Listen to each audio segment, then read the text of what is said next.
Welcome to 360 Tamil. இன்னைக்கு இந்த வீடியோல மலையாளத்துல வெளியான 5 த்ரில்லர் படத்தை பத்தி தான் பார்க்க போறோம். இல்ல 4 படங்கள் தமிழ் டப்பிங்கோட அவைலபிளா இருக்கு. ஒரே ஒரு படம் மலையாளத்துல மட்டும்தான் இருக்கு. அது என்ன படம், எந்தெந்த படங்கள் எந்தெந்த ஓடிடில அவைலபிளா இருக்குன்றத உங்களுக்கு சொல்றேன். அது மூலியமா நீங்க முழு படத்தை பார்க்கணும்னு நினைச்சீங்கன்னா பார்க்கலாம். மேற்கொண்டு டைம் வேஸ்ட் பண்ணாம இப்ப நேரடியா லிஸ்டுக்குள்ள போயிடலாம். இந்த லிஸ்ட்ல நம்ம ஃபர்ஸ்டா பார்க்க போற படத்தோட பேரு முன்னறிவிப்பு அப்படின்றது. இது ஒரு பக்காவான த்ரில்லர் படம்னு சொல்லலாம். இந்த படத்துல மம்முட்டி தான் லீட் ரோல் பண்ணிருப்பாரு. முதல்ல இந்த படத்தோட பிளாட்டை பத்தி சொல்லிடுறேன். நம்ம மம்முட்டியோட பேரு ராகவன் அப்படின்றது. 2 கொலை பண்ண குற்றத்துக்காக இவர் ஜெயில தண்டனை அனுபவிச்சுட்டு இருக்காரு. அப்படியே அஞ்சலின்னு ஒருத்தங்களை காட்டுறாங்க. இவங்களை பொறுத்த வரைக்கும் ஃப்ரீலான்ஸ் ஜேர்னலிஸ்டா இருப்பாங்க. இந்த ராகனை வச்சு நம்ம கதை எழுதுனா என்னன்ற மாதிரி யோசிக்கிறாங்க. இவங்களை பொறுத்த வரைக்கும் ஜேர்னலிஸ்டா வேலை பார்த்துட்டு இருக்காங்க. அதே சமயம் ஒரு கதை எழுதணும் அப்படின்ற மாதிரிலாம் யோசிச்சுட்டு இருக்காங்க. இந்த ராகவன் இருக்காரு பாத்தீங்களா, ரொம்பவே அமைதியான டைப்பா இருப்பாரு. இவரு போய் எப்படி 2 கொலை பண்ணாரு அப்படின்ற மாதிரி தான் எல்லாருமே ஆச்சரியப்படுவாங்க. இதனால அஞ்சலிக்கு ராகவன் பக்கம் பார்வை திரும்புது. இவர்கிட்ட போய் பேசினா என்ன, இவரோட வாழ்க்கைய கதையா எழுதினா என்னன்ற மாதிரிலாம் யோசிக்கிறாங்க. அடிக்கடி ஜெயில வந்து இவரை பாக்குறாங்க. இவர் ரொம்ப சாதுவா தான் பேசுறாரு. இவங்களுக்குமே தோணுது இவர் கண்டிப்பா கொலைலாம் பண்ணிருக்க வாய்ப்பு இல்லைன்ட்டு. நீங்க எதுக்காக ஜெயில தண்டனை அனுபவிச்சுட்டு இருக்கீங்க, நீங்க உண்மையிலேயே கொலை பண்ணீங்களா அப்படின்ற மாதிரிலாம் கேக்குறாங்க. அவரும் பண்ணலன்ற மாதிரி சொல்லிட்டாரு. இதனால எப்படியாவது அவரை வெளியே கொண்டு வரணும்னு நினைக்கிறாங்க. அதே மாதிரி அவர் மூலியமா ஒரு புக் எழுதணும்னு நினைக்கிறாங்க. ஒரு ஸ்டேஜ்ல அஞ்சலி இருக்காங்க பாத்தீங்களா, இவரை வெளியே வர வைக்கிறதுக்கு பயங்கரமா ட்ரைலாம் பண்றாங்க. ஒரு ஸ்டேஜ்ல இவரை வெளியவும் வர வச்சிடுறாங்க. வெளியே வந்த இந்த ராகவனுக்கு வீடெல்லாம் புடிச்சு தந்துடுறாங்க.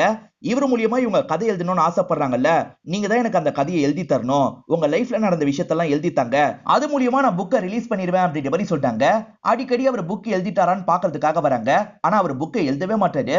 எதுக்காக இந்த மாதிரி பண்ணிட்டு இருக்கீங்க, எழுதி தாங்க அப்படின்ற மாதிரிலாம் அவருக்கு பிரஷர் கொடுக்க ஆரம்பிக்கிறாங்க. இப்படியே நாட்கள் போக ஆரம்பிக்குது. உண்மையிலேயே ராகவன் தான் அந்த 2 கொலையை பண்ணாரா, இல்ல செய்யாத குற்றத்துக்காக தான் அவர் தண்டனை அனுபவிச்சுட்டு வந்தாரா, அதே மாதிரி அஞ்சலிக்கு ஒரு புக் எழுதி தரதா சொன்னார்ல, அதை கடைசியில எழுதி தந்தாரா இல்லையான்னு சொல்ற படம் தான் இந்த படம். முடிவுல நீங்க எதிர்பார்க்காத வேற லெவல் ட்விஸ்ட் வச்சிருப்பாங்க. சூப்பரா இருக்கும். முடிவுக்காகவே இந்த படத்தை பார்க்கலாம். ஸ்டார்டிங்ல இருந்து ரொம்ப ஸ்லோவா தான் கொண்டு போயிருப்பாங்க. முடிவுல தான் அந்த விஷயத்தை நமக்கு காமிச்சிருப்பாங்க. கண்டிப்பா இந்த படம் உங்க எல்லாருக்குமே பிடிக்கும் நம்புறேன்.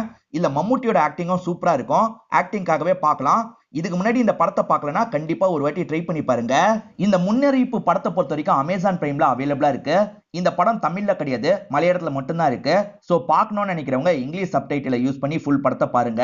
இந்த லிஸ்ட்ல நம்ம செகண்டா பார்க்க போற படத்தோட பேரு லால் பாக் அப்படின்றது. இது ஒரு பக்காவான மிஸ்ட்ரி த்ரில்லர் படம்னு சொல்லலாம். இந்த படம் ZEE5ல அவைலபிளா இருக்கு. தமிழ்லயே இந்த படம் அவைலபிளா இருக்கு. பார்க்கணும்னு நினைக்கிறவங்க ஃபுல் படத்தை பாருங்க. இந்த படத்தை பொறுத்த வரைக்கும் மம்தா மோகன்தாஸ் தான் முக்கியமான ரோல் பண்ணியிருப்பாங்க. முதல்ல இந்த படத்தோட பிளாட்டை பத்தி சொல்லிடுறேன். இந்த படத்துல மம்தா மோகன்தாஸோட பேரு சாரா அப்படின்றது. சாராவை பொறுத்த வரைக்கும் டாம்னு ஒரு ஹஸ்பண்ட் இருக்காரு. இவங்க குழந்தை கூட சந்தோஷமா வாழ்ந்து வந்துட்டு இருக்காங்க. ஒரு பர்த்டே பார்ட்டி இவங்க வீட்டுல நடக்குது. நிறைய பேர் வந்து கலந்துருப்பாங்க. அதுக்கப்புறம் எல்லாருமே கிளம்பி போயிடுறாங்க. மறுநாள் காலையில டாமை இவங்க எழுப்பலான்னு பார்த்தா டாம் எந்திரிக்கவே மாட்டாரு. டாமுக்கு என்னாச்சு ஏதாச்சுன்னு பதட்டப்படுறாங்க. பார்த்தா டாம் இறந்து போயிருக்கிறது இவங்களுக்கு தெரிய வருது. யாரோ பாய்சன் கொடுத்துதான் டாம சாவடிச்சிருக்காங்க அப்படின்றது இவங்களுக்கு தெரிய வருது. இப்ப போலீஸ் இந்த கேஸை விசாரிக்க ஆரம்பிக்கிறாங்க. பார்ட்டிக்கு யாரெல்லாம் வந்தாங்க, யாருக்கு டாம பிடிக்காது, யாரு டாம கொலை பண்ணிருக்க வாய்ப்பு இருக்கு, அப்படியே கொலை பண்ணிருந்தாலும் எப்படி கொலை பண்ணிருப்பாங்கன்ற மாதிரி போலீஸ் பயங்கரமா விசாரணை பண்றாங்க. அந்த விசாரணையோட முடிவுல குற்றவாளியை கண்டுபிடிச்சாங்களா இல்லையான்னு சொல்ற படம் தான் இந்த படம். இந்த படத்துல மம்தா மோகன்தாஸோட ஆக்டிங் சூப்பரா இருக்கும். ஒரு இன்வெஸ்டிகேஷன் த்ரில்லர் எப்படி இருக்குமோ அந்த மாதிரி தான் இந்த படத்தை கொண்டு போயிருப்பாங்க. இன்வெஸ்டிகேஷன் சீன்லாம் நல்லா இருக்கும். ஸ்டார்டிங்ல இருந்து எண்டிங் வரைக்குமே நம்மள ஒரு பதட்டத்தோடயே கொண்டு போயிருப்பாங்க. இது வரைக்கும் இந்த படத்தை பார்க்கலனா கண்டிப்பா ஒன்ஸ் பாருங்க. ZEE5ல தான் இந்த படம் அவைலபிளா இருக்கு.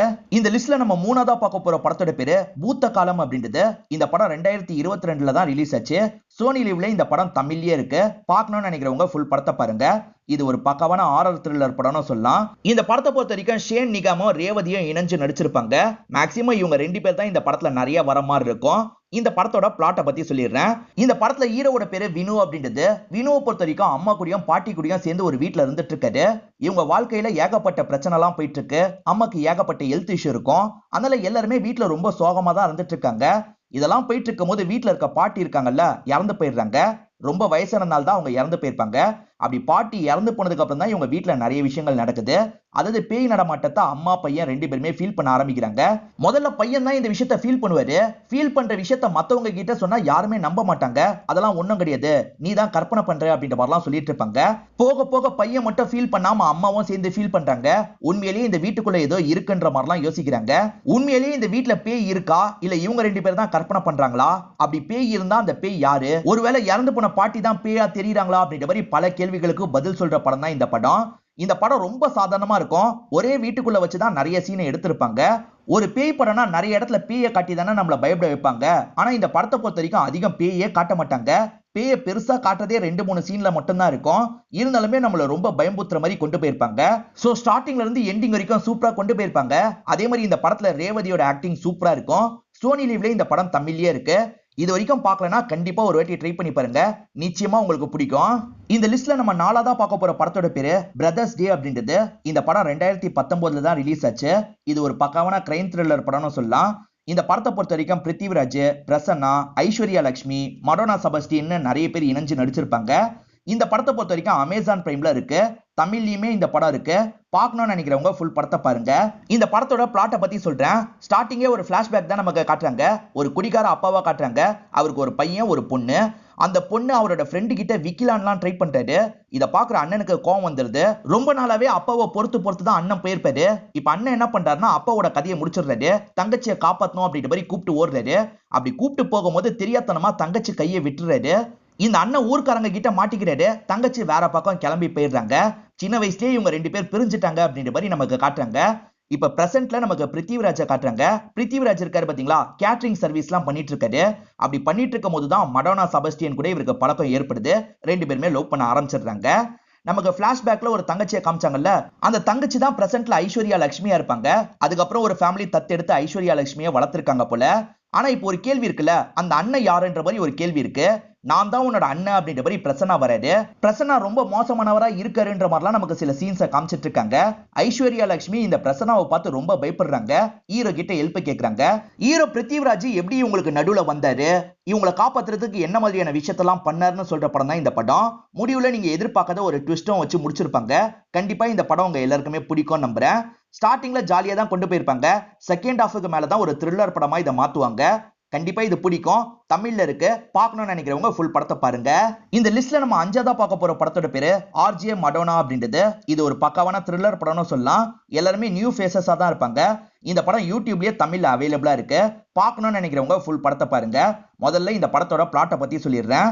மடோனா அப்படின்றவங்க தான் இந்த படத்தோட ஹீரோயினா இருப்பாங்க. அவங்க ஆர்ஜேவாவும் வேலை பார்ப்பாங்க.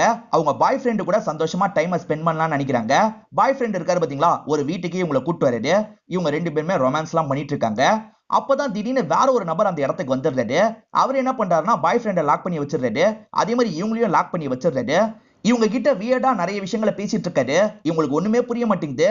எதுக்காக இந்த மாதிரிலாம் பண்ணிட்டு இருக்க, என்ன விடு அப்படின்ற மாதிரி தப்பிக்கிறதுக்கு பயங்கரமா ட்ரை பண்றாங்க. ஆனா இந்த ஸ்ட்ரேஞ்சர் இருக்கான் பாத்தீங்களா, இவங்களை தப்பிக்க விடவே மாட்டான். இந்த ஸ்ட்ரேஞ்சர் எதுக்காக இவங்களை லாக் பண்ணிருக்கான், இவங்களுக்கும் அந்த ஸ்ட்ரேஞ்சருக்கும் நடுவுல என்னதான் பிரச்சனை நடந்தது, எதுக்காக அவன் இப்படிலாம் பண்ணிட்டு இருக்கான்ற கேள்வி போய்கிட்டே இருக்கும். முடிவுல அதுக்கான காரணத்தை நமக்கு சொல்லியிருப்பாங்க. சோ இந்த படம் உங்க எல்லாருக்குமே பிடிக்க வாய்ப்பு இருக்கு. ரொம்ப லோ பட்ஜெட் படம் சொல்லலாம். மேக்கிங் கொஞ்சம் சுமாரா தான் இருக்கும். தமிழ் டப்பிங் எந்த அளவுக்கு இருக்குன்னு தெரியல. ஏன்னா இந்த படத்தை நான் மலையாளத்துல மட்டும் தான் பார்த்தேன். பார்க்கணும்னு நினைக்கிறவங்களுக்கு யூடியூப்லயே இந்த படம் அவைலபிளா இருக்கு. அதனால ஒரு வாட்டி செக் பண்ணி பாருங்க.